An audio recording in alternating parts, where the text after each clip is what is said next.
Okay, so for chapter 20, we're going to be talking about amines. And amines are basically just things that involve nitrogen, whether it's nitrogen with hydrogens or nitrogens with carbons, just a whole lot of nitrogen. One of the common questions you're going to see a lot are questions regarding the basicity of given structures. So let's take a practice example on that.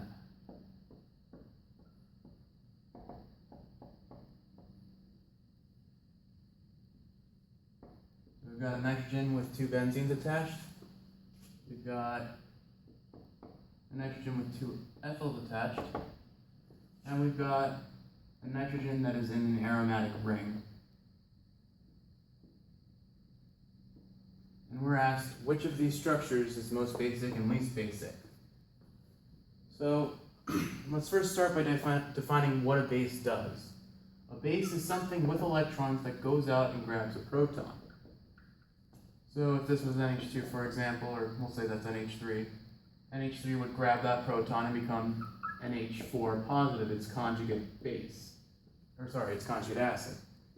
So let's look at each of these and their conjugate acids. We have, where this is NH2 positive with the two benzenes.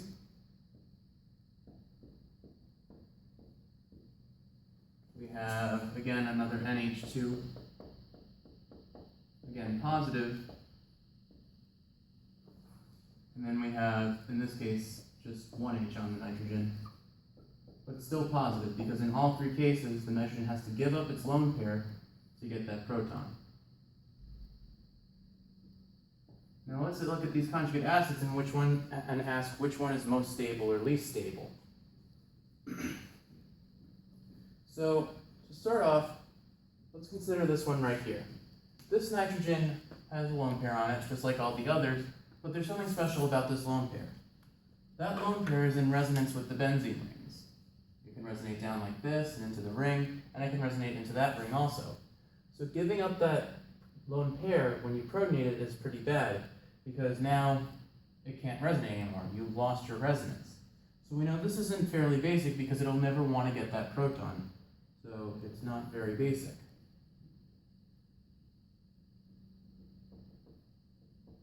Okay. What about this nitrogen? Does this nitrogen's lone pair resonate with the ring? They don't, because this nitrogen is already on a double bond. That double bond can resonate without the nitrogen's lone pairs swinging in. If you try to move the lone pairs of that nitrogen in, you're going to have this weird looking thing where you have a triple bond within that ring.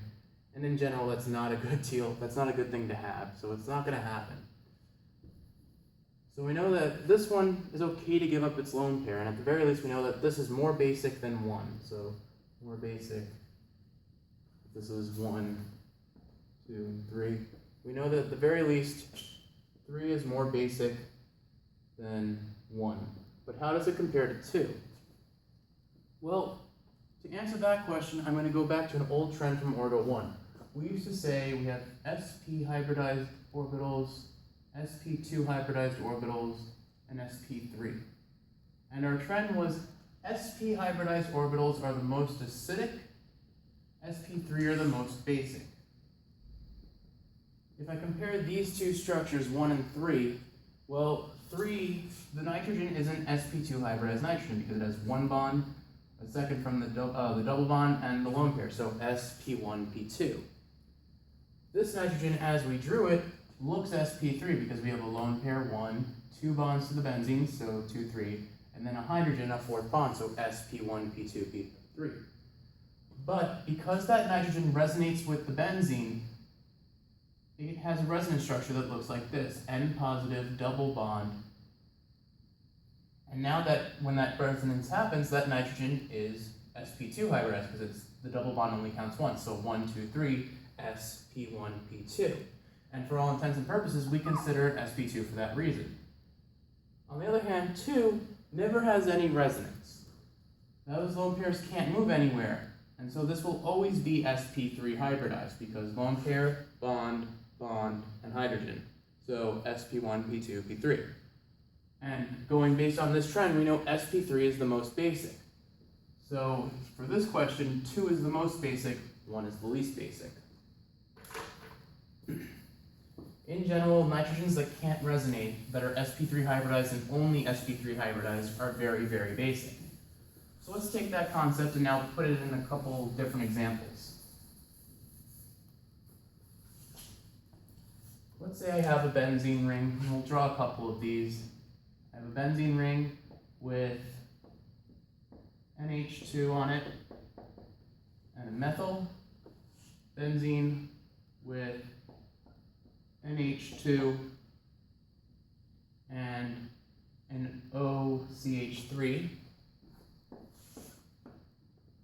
a benzene ring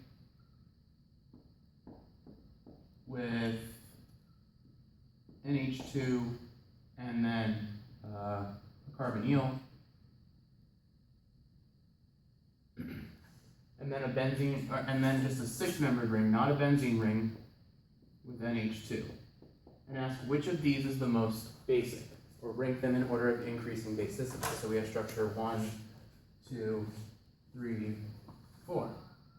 Well, right off the bat, based on what we were saying before, all of these nitrogens are considered sp2, these first three, because all three of them have nitrogens with lone pairs that can resonate, make a double bond with this carbon, and push the electrons over into the ring. So 1, 2, and 3 are all sp2 hybridized, but what about this nitrogen over here? This is not a benzene ring, so there is no resonance. It is sp3 hybridized and only sp3 hybridized, which means right off the bat, this is most likely going to be your most basic structure. But how do we compare 3, 2, and 1? Well, the only differences between these three structures is what's attached here, a methyl, an O-methyl, and a carbonyl. If you go back to old exam 1 concepts, we have the idea of electron donating groups and electron withdrawing groups. And a rule that you're going to find that helps you figure out these basicity acidity trends is that electron donating groups make things more basic because they put electrons in. They donate electrons which can then be used to grab protons. Electron withdrawing groups, on the other hand, make things more acidic because they're pulling electrons out. If you pull electrons out, those electrons can't be used to grab a proton. So if we look at this, we have a methyl. Methyl is a weak electron donating group. Here we have an O-methyl, which is a moderate electron donating group. And here we have a carbonyl, which is a moderate electron withdrawing group. Based on that, we know that 3 is the least basic because electron withdrawing groups make things more acidic, not more basic. So we know that, at the very least, we know that 3 is the worst and 4 is the best. But how do 2 and 1 compare? Well, we said methyls are weak donating groups. They only put a little bit of electron density in. O-methyls are better at it. They are moderate donating groups. They put more electron density in. If you have more electrons, you're more readily able to grab a proton. So 2 will be better than 1. And these are the most common kinds of basicity questions you'll see on amines.